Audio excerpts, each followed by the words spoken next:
जैसे जैसे दूसरा टेस्ट मैच अभी खत्म हुआ इंग्लैंड और इंडिया का, यार क्या खेले हैं वो। ऐसा लग रहा था कि मतलब शानदार क्रिकेट देखने को मिली। मतलब ना सिर्फ कप्तान शुभमन गिल खेला, बल्कि जायसवाल हो गया। अब ये नहीं बोलिएगा कि वो बाबर आजम से बड़ा प्लेयर है। मैंने नहीं कहा, मैंने कहा बाबर और वो सेम एज के तो नहीं है। खैर बाबर एज के नहीं है। अब ये मुझसे कोई नहीं बोला कि गिल बहुत बड़ा प्लेयर है। बाबर आजम की उससे बहुत अच्छी परफॉर्मेंस अभी उसने मैं स्टैट्स के हिसाब से बात कर रहा हूं। मैं क्या कहना चाहते हैं आप, हमें समझ नहीं आया। इंडिया के पीछे हाथ धोके पड़ा हुआ है, शुभमन गिल 100 पे 100 लगा रहा है। तनवीर भाई साहब को पता नहीं क्या है, उस बेचारे को ताने मारे जा रहा है। अरे क्या हो गया भाई। तनवीर अहमद ने एक स्टेटमेंट दिया, वो जरा मतलब मैं देख रहा हूँ कि यार वाकई में ऐसा हुआ है। मैं क्या यहाँ पे बोलूँ भाई इन लोगों को, मतलब यार जलने की भी भाई कोई लिमिट होती है। इन लोगों ने भाई वो लिमिट ही क्रॉस कर दी है। मानता हूं कि पाकिस्तान क्रिकेट बोर्ड ने चंद गलतियां ऐसी की हैं जिसमें जुल्करनैन हैदर, जिसके अंदर उमर अकमल, जिसके अंदर तनवीर अहमद, जिसके अंदर अहमद शहबाज, कुछ ऐसे प्लेयर्स को पाकिस्तान ने मौका दे दिया जो क्रिकेटर तो बन गए, लेकिन औकात उनकी वही वेल्डिंग वाले की रही, औकात उनकी वही टायर शॉप में पंचर वाले की रही, वो दिमाग से पैदा नहीं रहे। में ये एक शोशा छोड़ा गया था। बड़े बड़े क्लेम्स हुआ करते थे इंग्लिस्तानी फिरंगियों के कि हम ये करेंगे, हम सिर्फ जीतने के लिए खेलते हैं, हार जाएंगे लेकिन ड्रॉ नहीं करेंगे। मैं कहता हूं इस दफा किसी का अगर ईगो टूटी है ना, मतलब इस मैच के अंदर बैस बॉल की ऑफिशियल मौत हुई है। इंग्लैंड और इंडिया के टेस्ट मैच में सिर्फ शुभमन गिल ही नहीं बैटिंग करने वाला, इंग्लैंड के प्लेयर भी बैटिंग कर रहे थे, इंडिया के प्लेयर भी बैटिंग कर रहे थे। सबने अगर डबल 100 लगाए होते ना, तो मैं कहता कि हाँ भाई तनवीर अहमद ठीक कह रहा है बिल्कुल, लेकिन किसी से बैटिंग वहां हो नहीं रही है। गिल अकेला वहां पे आ रहा है, पेल पाल के जा रहा है, और आपको जो है कि उसकी परफॉर्म हजम नहीं हो रही। मैं इस टाइम फॉर्म के हिसाब से बात नहीं कर रहा। फॉर्म तो बहुत ही आउटस्टैंडिंग उसकी चल रही है ना, आती है एक किसी प्लेयर की इतनी बड़ी फॉर्म आती है, वो उसकी चल रही है। ठीक है, आएगा आउट ऑफ फॉर्म, ये भी होगा आउट ऑफ फॉर्म, ऐसा हो ही नहीं सकता। अच्छा ठीक यार ये सिर्फ फ्रस्ट्रेशन है, जलन है। टेस्ट मैच अभी खत्म हुआ इंग्लैंड और इंडिया का, यार क्या खेले हैं वो। ऐसा लग रहा था कि मतलब शानदार क्रिकेट देखने को मिली। मतलब ना सिर्फ कप्तान शुभमन गिल खेला, बल्कि जायसवाल हो गया। अब ये नहीं बोलिएगा कि वो बाबर आजम से बड़ा प्लेयर है। मैंने नहीं कहा, मैंने कहा बाबर और वो सेम एज के तो नहीं है। खैर बाबर एज के नहीं है। अब ये मुझसे कोई नहीं बोला कि गिल बहुत बड़ा प्लेयर है। बाबर आजम की उससे बहुत अच्छी परफॉर्मेंस अभी उसने मैं स्टैट्स के हिसाब से बात कर रहा हूं। मैं इस टाइम फॉर्म के हिसाब से बात नहीं कर रहा। फॉर्म तो बहुत ही आउटस्टैंडिंग उसकी चल रही है ना, आती है एक किसी प्लेयर की इतनी बड़ी फॉर्म आती है, वो उसकी चल रही है। ठीक है, आएगा आउट ऑफ फॉर्म, ये भी होगा आउट ऑफ फॉर्म, ऐसा हो ही नहीं सकता। अच्छा ठीक है, तो वो जो बैटिंग कर रहा है, एक्स्ट्राऑर्डिनरी बैटिंग कर रहा है। जायसवाल ने बड़ी जबरदस्त बैटिंग की, उसके बाद नीचे जडेजा ने और भी देखिए, हरदीप ने बॉलिंग की, सिराज मैं उस तरफ आ रहा हूं। देखिए इसमें तो दो राय है ही नहीं, उसने एक्स्ट्राऑर्डिनरी बैटिंग, वो तो आप कह ही नहीं सकते। लेकिन वो बैटिंग अच्छी करने का रीजन ये है क्योंकि इंग्लैंड के बॉलर्स ने अच्छी बॉलिंग की ही नहीं है। उसकी रीजन ये है क्योंकि उनकी हाइट ज्यादा है, उनकी लेंथ बहुत पीछे थी। ये जो विकेट थी, ये सिर्फ ये विकेट जो थी, ये सिर्फ नए बॉल का विकेट था। अगर आपने नया बॉल अच्छा यूटिलाइज कर लिया, जगह पे बॉल कर लिया, तो आप बैट्समैनों को मुश्किल में डालोगे। इंडिया के बॉलर्स की हाइट छोटी थी, उनको स्विंग सीम अच्छा करना आता था, उनकी लेंथ आ गई थी, जिसकी वजह से नहीं कोच का कोई कमाल नहीं था। नहीं कोच बॉलिंग कोच तो मॉर्निंग मॉर्कल है। मॉर्निंग मॉर्कल का कमाल मैं कह सकता हूं, मॉर्निंग मॉर्कल।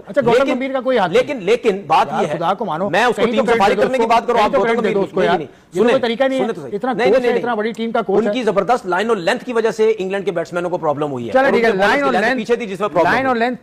तनवीर अहमद आपको पता है मेरी तरह बाबर का बहुत बड़ा फैन है, लेकिन तनवीर में और मुझ में बहुत बड़ा फर्क है। मैं वो खिलाड़ी नहीं हूं, वो बंदा नहीं हूं, वो फैन नहीं हूं, सॉरी, मैं वो फैन नहीं हूं जो बाबर 100 लगाए गिल को ट्रोल करूं, गिल 100 लगाए बाबर को ट्रोल करूं। हमारे से ये नहीं होता भाई, जो अच्छा करता है हम उसको अच्छा दिखाते हैं। जी हाँ, और ये जो फ्लाइट ट्रैक और ये जो इंग्लैंड की जो बॉलिंग के ऊपर जो उंगलियां उठा रहे हैं ये लोग, गिल ने नहीं कहा है कि ये ट्रैक बनाओ या ये बॉलिंग मेरे सामने लाओ, है? या फिर गिल अकेला नहीं उस ट्रैक पे बैटिंग कर रहा। इंग्लैंड की आप बैटिंग देख रहे हो ना, जिस पिच के ऊपर इंग्लैंड के बॉलर बॉल स्विंग नहीं करवा रहे, वहां पे उस्ताद आकाशदीप बॉल स्विंग करवा रहा है, रविंद्र जडेजा बॉल को टर्न कर रहा है। देखा ना आप लोगों ने कल, है? बाकी रही बात इंग्लैंड की बैटिंग की और शुभमन गिल की, शुभमन गिल को आउट करना इंग्लैंड का ड्रीम बन चुका है। शुभमन गिल पागल हो चुका है जब से उसको चौथा नंबर मिला है। ठीक है, इंग्लैंड के बैट्समैन भी उसी विकेट के ऊपर बॉलिंग कर रहे हैं, बैटिंग कर रहे हैं, लेकिन जो रूट जैसा खतरनाक प्लेयर टिक नहीं पा रहा। हैरी ब्रोक सेंचुरी लगाने के बाद भी ऐसे आउट हो गया कि पता ही नहीं चला, क्योंकि सामने उस्ताद आकाशदीप का टर्न बॉल था। वही हैरी ब्रोक 100 लगाने वाला अगली इनिंग में कैसे आकाशदीप के सामने गिर गया, पता ही नहीं चला है। हैरी ब्रोक जैसा बैट्समैन, ओली पोप और बेन डकिट पहले टेस्ट मैच में 100 लगाने वाले दूसरे टेस्ट मैच में रन ही नहीं बना पाए, और उसी विकेट के ऊपर शुभमन गिल 269 ठोक देते हैं, 161 रन ठोक देते हैं। भाई ये अंदर से जो आप मतलब गर्म हो रहे हो ना, ये गर्मी को खत्म करो। अगर आप क्रिकेटर हो, अगर आप क्रिकेट पे बात करने वाले हो, तो भाई आप इस तरह किसी की डिसरिस्पेक्ट मत करो। आप मानता हूं कि पाकिस्तान क्रिकेट बोर्ड ने चंद गलती ऐसी की है जिसमें जुल्करनैन हैदर, जिसके अंदर उमर अकमल, जिसके अंदर तनवीर अहमद, जिसके अंदर अहमद शहजाद, कुछ ऐसे प्लेयर्स को पाकिस्तान ने मौका दे दिया जो क्रिकेटर तो बन गए, लेकिन औकात उनकी वही वेल्डिंग वाले की रही, औकात उनकी वही टायर शॉप में पंचर वाले की रही, वो दिमाग से पैदल ही रहे। देखो, जब आपको ऊंचा लेवल मिल जाता है, ऊंचा मकाम मिल जाता है, आपको दिमाग को भी चेंज करना है, पर्सनैलिटी चेंज करनी है, दुनिया को बताना है कि भाई हम जो है इस टाइम के ऊपर अच्छे पर्सनैलिटी वाले लोग हैं। लेकिन आप वहां पर भी अपनी बेइज्जती करवा रहे हो और पाकिस्तान में आने के बाद भी अपनी बेइज्जती कराई, और ये रिटायरमेंट लेने के बाद भी बेइज्जती करवा रहे हैं। अब तनवीर अहमद साहब मीडिया के ऊपर बैठ के बोलते हैं कि हिंदुस्तान ने की है चीटिंग, मतलब हिंदुस्तान अपनी मर्जी की बॉय बना रहा था, हिंदुस्तान जाकर बॉलों पे काम करता है, हमने देखा कि वो बॉलों को सीम कर रहे थे, ये कर रहे थे, ये अलाउड नहीं है क्रिकेट के अंदर। अंपायर कैसे अलाउ कर देते हैं इंडिया को, ये कहना है तनवीर अहमद का।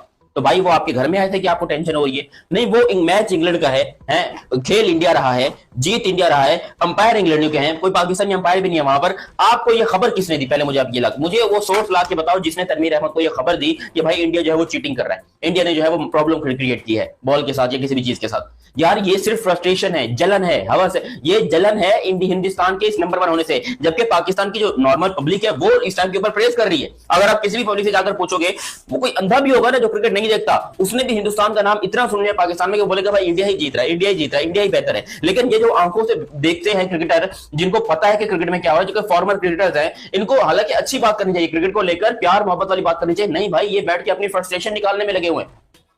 इन्होंने कई दफा, मैंने ये बातें सुनी है, कई दफा जाकर हिंदुस्तान को बदनाम करने की कोशिश की, हिंदुस्तान के सवाल निशानों ने। अबे भाई बाप है वो, मैं इस बात में मुझे कोई दुख भी नहीं है, और मुझे पता है, गारंटी है इस बात की कि भाई ये इनके बाप ही, यकीन करो, हिंदुस्तानी है। इनके क्या, हमारे भी हिंदुस्तानी है भाई, हम भी हिंदुस्तान से उठकर आए, हम कौन सा चाइना से उठकर आए।